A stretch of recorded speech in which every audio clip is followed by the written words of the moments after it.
Hello, everyone, and welcome back to the Fifth Child Podcast, where I, your podcaster, Chris, go over two different types of entertainment that I think are nerdy or enjoyable to me, whether that be video games, anime, movies, or television series.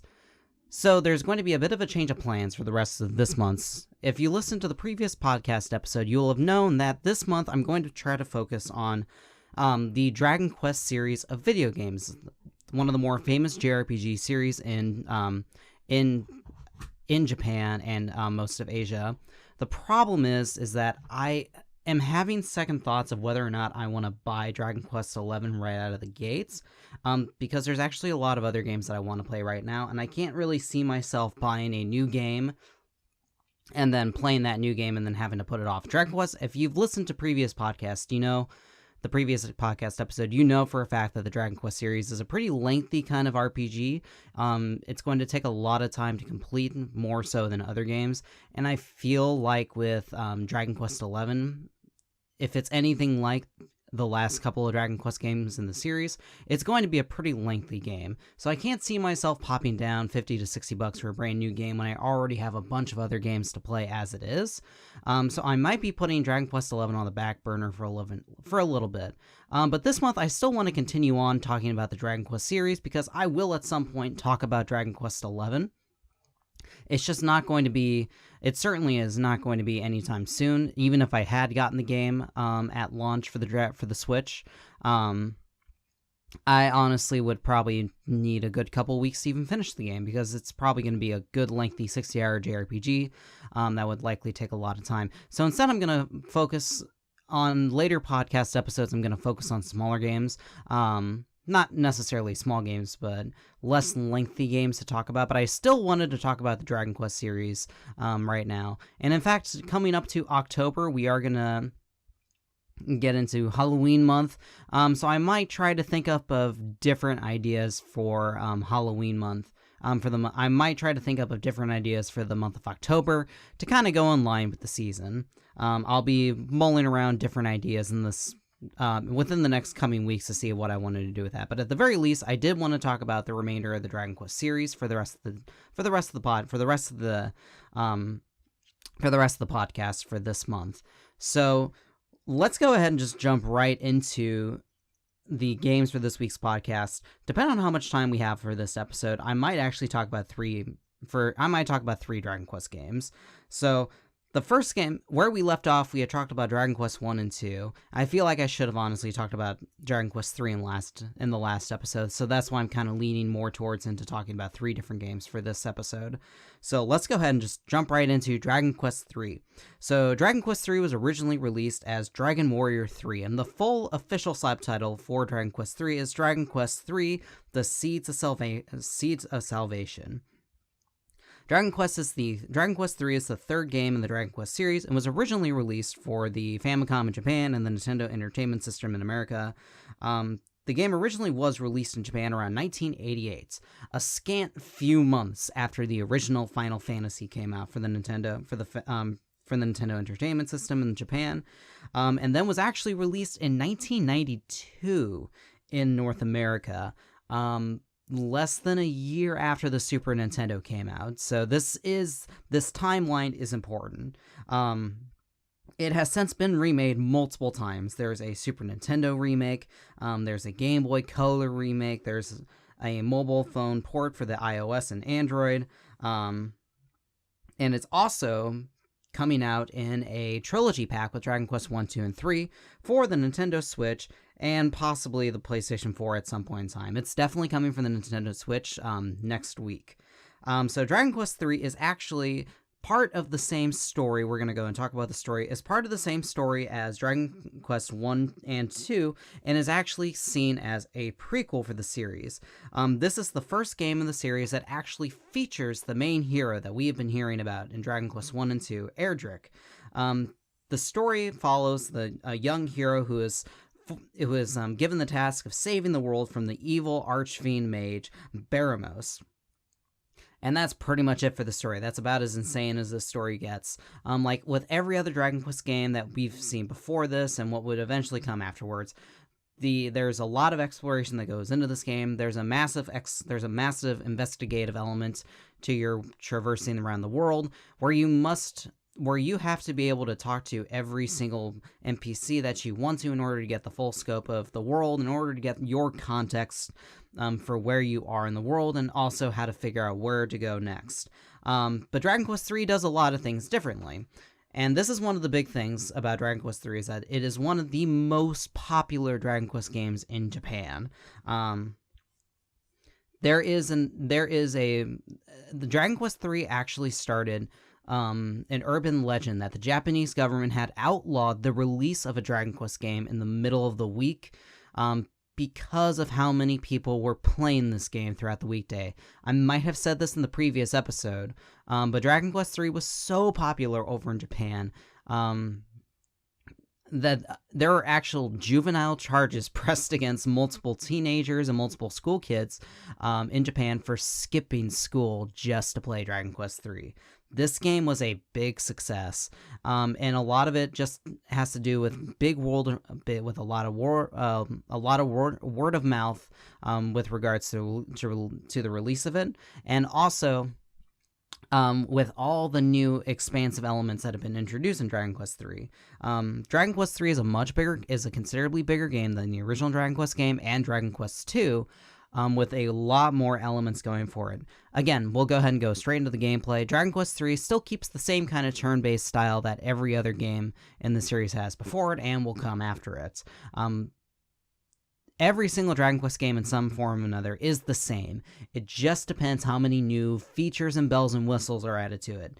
And what Dragon Quest III does differently is that the game also includes the ability for you to swap out party members. So in the original Dragon Quest game and in the second Dragon Quest game, there were a very, very scant amount of options for you to enhance your party. In Dragon Quest III, however, the vocational system has been introduced. And what the vocation system is, it's very, very close to the class system that is in most other JRPGs. In fact, Dragon Quest III is considered with refining this to the system that it is today in most other games.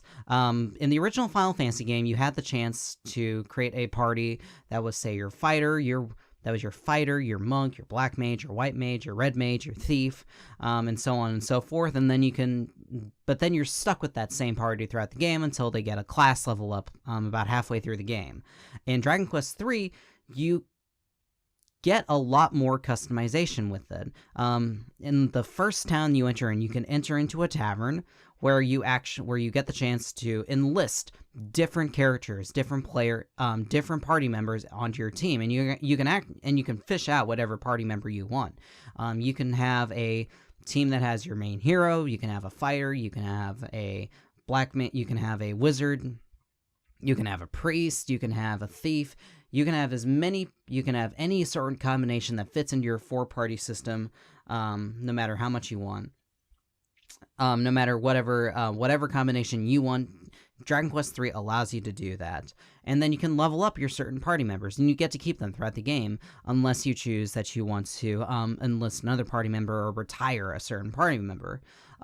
This is both good and bad. The bad thing about this is that there isn't a lot of main characters besides your main character throughout the series, and it's still, like Dragon Quest II, there's not a lot of characterization. There's very little personality to your characters, if any at all. So that's a little bit of a detriment to the game. What does make it great, though, is the amount of customization that goes into Dragon Quest III. Later in the game, you have the ability to then level up a character to another class. What you can do once a certain character reaches level 20, you can then go to a place called All Trades Abbey, which is much, much later in the game. And you can then reclass someone. You could turn your priest. You can turn your level 20 or 20 plus up priest into a fighter, and he gets to keep all of the magic that he gets to keep all of the magic that he had when he was a priest, and you can use that as a fighter. Now the problem is that they then get reclassed all the way back down to 0. So in some cases, it's better to wait off reclassing your party member till they're a later level, so you have plenty of time for them to learn all the magic that you want them to learn. So in some cases, the vocational system is it's very, very open-ended. You have a lot of choices, but you're kind of limited based on what you really need at that time. And maybe at that time, you don't need to reclass your priest quite yet. Maybe you don't need to reclass your mage into a priest or whatever. It just all depends exactly what you're looking for, and also how much time you're willing to spend into grinding. Which again, like the last two Dragon Quest games, this game is a bit of a grind. It's a little bit easier than Dragon Quest 1 and 2. In fact, it's a lot easier than Dragon Quest 2. It's way easier than Dragon Quest 2. In fact, later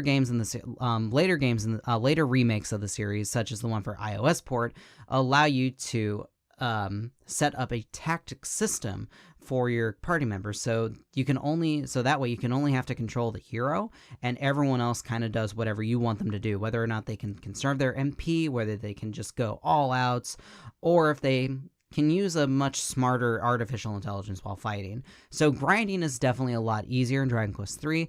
There's a lot of little conveniences that you can do as well. For example, you can look out for different enemies that give you better experience. For example, there's in all the Dragon Quest games up to this point, and then beyond that, there are enemies called the Metal Slimes, which are much more difficult to kill, but they give you exponentially higher amounts of XP than any other enemy in the game. So there are a lot of good like conveniences that have been introduced in Dragon Quest 3 that definitely put it above Dragon Quest 1 and 2, and I can definitely see exactly how popular this game is. Graphically for the NES, it's nothing special, and the sound design is still pretty decent too. Up until this point, might be Koichi Sugiyama's best musical score up until this point. The world map theme is definitely one of the better world map themes in the entire series. And it also has one of the more iconic battle themes. It's also very well known for having one of the most iconic final boss themes, which the entire soundtrack absolutely sounds wonderful on the symphonic version. And later in the game, one of my favorite musical tracks in the series is when you get the chance to use a phoenix to allow you to fly everywhere. And the theme when you fly on that phoenix is called Heavenly Flight.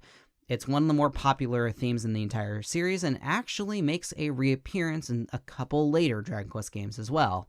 And it sounds absolutely gorgeous, completely orchestrated. So that's all I'll say about Dragon Quest 3. Again, this is a landmark title for the Dragon Quest series. Dragon Quest 3 included a lot of different new features, such as the ability to reclass your characters that you would see multiple times again in, say, Dragon Quest 6, 7, and 9. It has since been surpassed in certain ways, but I can definitely see why this was as popular in Japan as it was. If you're looking for the best version of this game to play, it's probably really hard to find the NES version, so I don't recommend that. Plus, it's probably maybe a little bit more grindy on the NES version. If you still have a Game Boy Advance or you still have a Game Boy Color, I highly recommend picking up the Game Boy Color version because it is a much more refined version of the NES game. But if you can't get either of those two, there's always the iOS port. It's only 10 or so bucks, and it's easily well worth the 10 or so bucks, just like the original Dragon Quest 1 and 2 are for the iOS. It's easily just one of those games that you just pick up, play, do a bit of grinding, do a little bit of exploring, put it away, do something else, go on with your life, and then just come back to it every once in a while. That's basically what I kind of did while replaying through all three of those games while researching for this podcast. So I highly recommend Dragon Quest 3. It's not the best Dragon Quest game in the series, but it still is well worth your time. So let's go ahead and just switch gears, and we're going to talk about the next game in the series, Dragon Quest 4. So Dragon Quest IV actually begins a new sub-trilogy in the Dragon Quest series that's anchored in by this ancient civilization in the sky known as Zenithia, which is how we've come to the official title for the this Dragon Quest sub-trilogy, which is 4, 5, and 6, and we call it the Zenithian trilogy. So Dragon Quest IV is where the Dragon Quest series starts getting really good. I like Dragon Quest 1 and 3. I don't like to all that much. But Dragon Quest IV was easily one of the first Dragon Quest games that I could say that I really, really, really, really like. I'm getting close to loving it. I need to probably replay it through again. It's actually been a good long while since I played Dragon Quest IV, so I don't really have that much I can really talk about it without going into too many spoilers about the story, because that's one of the things about Dragon Quest IV that's one of the more interesting things about it, is that for a Nintendo game that was released in 1990 in Japan and then released in 92, this has a really complex story for a game that for a game this old. Dragon Quest IV is known as Chapters of the Chosen by its official subtitle, and was released on the Nintendo Entertainment System, and then actually got a PlayStation remake that we never got before it finally got re-released on the Nintendo DS, along with Dragon Quest 4, 5, and 6 would eventually get, along with Dragon Quest 4, 5, and 6 eventually, and has since also been put on the iOS and Android as well. And Dragon Quest IV is one of the more different games in the series up until this point, because the entirety of the game is actually broken up into 5 different chapters. 6 if you include the PlayStation remake and the DS remake. And in Dragon Quest IV, you actually don't get to play as the main character in the game until the 5th chapter, which the 5th chapter is more or less the second half of the game. The main story of Dragon Quest IV is that this demon hunt, tyrant known as Sorrow the Manslayer is waging war against humanity and is trying to unlock the secrets of demonic evolution to become stronger.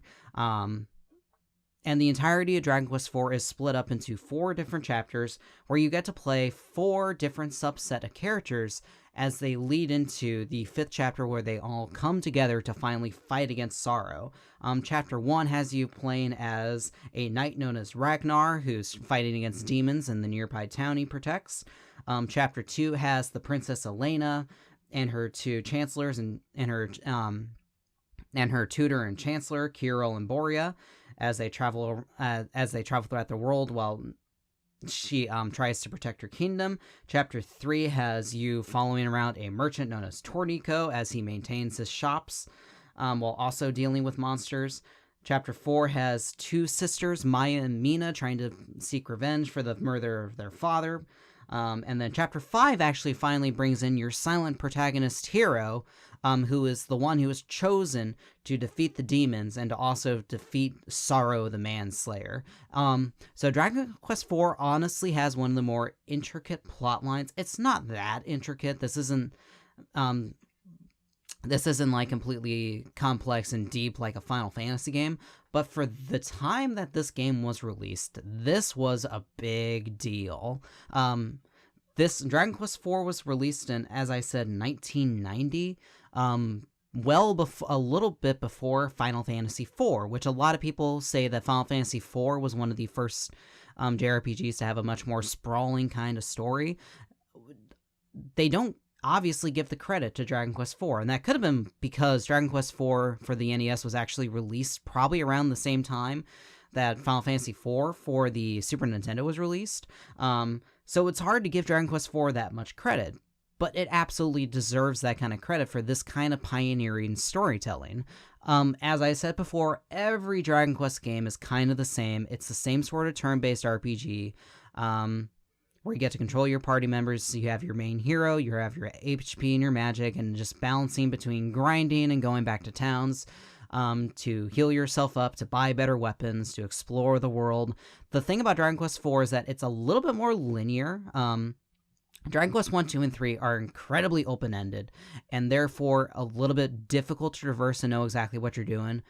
Dragon Quest 4, by design, is a lot easier to get into, and if you're looking for a good Dragon Quest game to actually play first, I highly recommend it. In the same way that, say, Final Fantasy IV could be the most... In the same way that, for the Final Fantasy series, if I'm looking for the best game to probably play first, I recommend playing Final Fantasy IV because it's a little bit more linear and it's a little bit less open-ended. There's a lot less moving cogs that you have to worry about, and you can just sit back and enjoy the story and enjoy the tight gameplay. I do say the same exact thing for Dragon Quest IV. Dragon Quest IV does away with the vocation system for the most part. You still have your characters that have their different classes, and you can switch out your party members no matter what, but you don't have to worry about reclassing a certain party member. You can find the exact same, you can find the kind of strategy and the kind of team combination that works best for you without really having to worry so much about the micromanaging that was in Dragon Quest III. So that does make that a little bit more easy for newcomers, honestly. And if you're looking for the best way to play Dragon Quest IV, I highly recommend playing either the Nintendo DS version or the iOS version. There's a little bit of controversy with the Dragon Quest IV for Nintendo DS Remake, mainly because one of the features that was in the PlayStation Remake did not get carried over to the English version of Dragon Quest IV. In later Dragon Quest games after this, you have the function to have a party chat where you can actually talk to your party members, and they sometimes tell you what's going on, what you need to do. This feature isn't in the Nintendo DS English version, and it is sorely missed. Because the party chat does allow you to get to know your characters a little bit more, get to see their personalities more, and it does unfortunately hurt that it's not in the game. Luckily, the English iOS version does have this, so that does make the English iOS version the most definitive version of the game. I don't actually have the iOS version, I have the DS version. But one of these days, whenever I'm actually probably hankering for it, or if it ever goes on sale on the iOS, I'm actually considering maybe picking up the iOS version, because Dragon Quest IV is probably one of the better games in the series. As I said before, kind of like Final Fantasy IV, where the game is much more streamlined and much more tightly focused, Dragon Quest IV is also much more tightly focused, while still having a pretty strong branching narrative that all comes together at the very end. So I highly do recommend Dragon Quest IV. I think it's one of the better games in the series. It's one of my personal favorites. It's not my all-time favorite by any means. I definitely have favorites in the series besides 4. That I think I have time to talk about here in a couple minutes. So I do highly recommend Dragon Quest IV. Again, if you can't find the original Dragon Warrior 4 for NES, you can always pick up the Nintendo DS version. If you can find it, it's not very cheap if you have a Nintendo DS. A lot of Nintendo DS games have a lot of scarcity, and Dragon Quest IV is definitely one of them. So it's going to be kind of difficult to find a copy, but if you can't find a copy of the DS version, the iOS version is always there, and just like I said before, these iOS ports are very convenient. It's so much easier. Just pick it up, grind a little bit, do some exploration, and just move on with your day before picking it back up again. So yeah, Dragon Quest IV, I highly recommend the game. It's one of my personal favorites in the series. So I want to thank you guys all for listening into this podcast. I know, again, this is one of the shorter podcast episodes. And I wish I could have talked more about Dragon Quest V, but again, it's been a while since I've actually played it, so I can't really talk too much at length about the story.